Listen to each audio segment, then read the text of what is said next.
घटनाएं घटी हैं, मैं लगातार उसके संपर्क, और चूंकि नीट को बनाने वालों में से मैं स्वास्थ्य मंत्रालय में रहा, मैं भी उसका एक मंत्री के नाते उस समय मैंने दायित्व भी लिया था कि देश में हमारे होनहार जो नीट से जाएंगे तो उनको, लेकिन आज दुर्भाग्य है ये जिन लोगों ने किया है, भारत सरकार ने उस पर सीबीआई की इंक्वायरी बैठा दी है और उसमें पूरी तरह से ऐसे लोग जो आज मैं देख रहा हूं कि कुछ लोग विपक्ष के जो हमारे विपक्ष के नेता हैं वो आरोप लगा रहे हैं, ये दुर्भाग्यपूर्ण है। वो अपने गिरबान को झेंगे। नहीं, जहां भी चूक हुई है उस पर सीबीआई,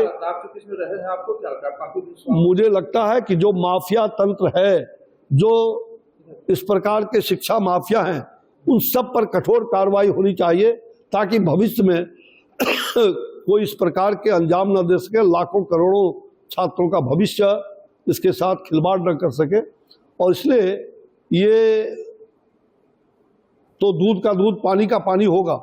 अब कौन किसका पिए है, कौन किसका फोटो है, मैं उस विवाद पर नहीं जाऊंगा, लेकिन जो लोग भी इस प्रकार के गंदे काम में सम्मिलित है और रहे हैं उन पर कठोर कार्रवाई केंद्र सरकार करेगी और राज्य सरकार भी इसमें अपनी अग्रतर भूमिका निभाए, इसमें दो मत नहीं।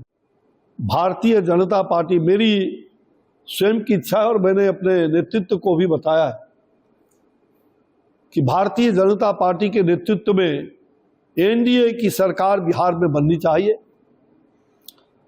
हम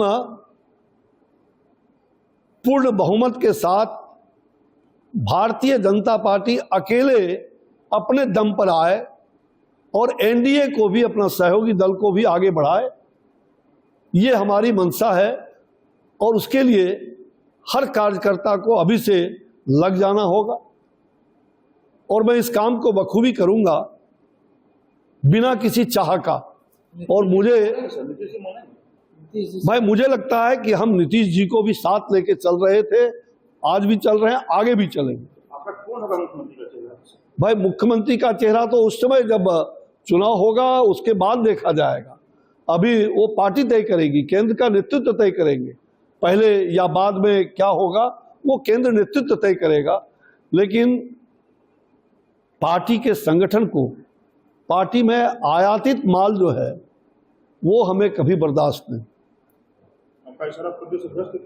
कहीं भी नहीं। हमारी अध्यक्ष की तरफ नहीं, मेरे सभी जगह जो संगठन का मूल तंत्र है, जिसको पंडित दीनदयाल उपाध्याय जी ने, श्यामा प्रसाद मुखर्जी जी ने, अटल बिहारी वाजपेयी अडवाणी जी ने जिस पौधे को सींचा है, हम सिद्धांत से कभी भी उस वसूल को कभी छोड़ नहीं सकते। इसलिए अध्यक्ष के पद पर कभी भी किसी भी अध्यक्ष, चाहे वो जिला हो, राज्य हो, प्रदेश हो, केंद्र हो, उसमें निश्चित रूप से वो संगठन के मूल का होना चाहिए। ये हमारी सोच है और ये मूल का होगा तभी हम इस राज्य और देश को आगे बढ़ा सकते हैं। और इसमें मैं शुरू से इसका आग्रही रहा हूं। हमारा भले माला नहीं पहनाया था, मैं दिल्ली से उतरा और वहां गया, तो मैं ये कहना चाहता हूं कि जेपी आज भी उतना ही प्रासंगिक है। तो मुझे जेपी से जो प्रेरणा मिलती रही है और उनकी प्रेरणा से ही मैंने अपने बाकी जीवन में तय किया है। और चूंकि ये हमारा जन्मभूमि भी है और कर्मभूमि भी है, जो भागलपुर और जो बाद के कर्मभूमि हमारे बक्सर, जो तपोभूमि के रूप में है, हमारे पूर्वजों की भी भूमि रही है, भगवान श्री राम की पराक्रम की भूमि, ये भूमि हमसे कभी छूट नहीं सकता। ये दोनों ही मेरे जीवन के लिए बहुत ही, कहा जाए, प्रेरणा का केंद्र। और मेरे जीवन में मैंने बाकी अपने शेष भाग को समाज सेवा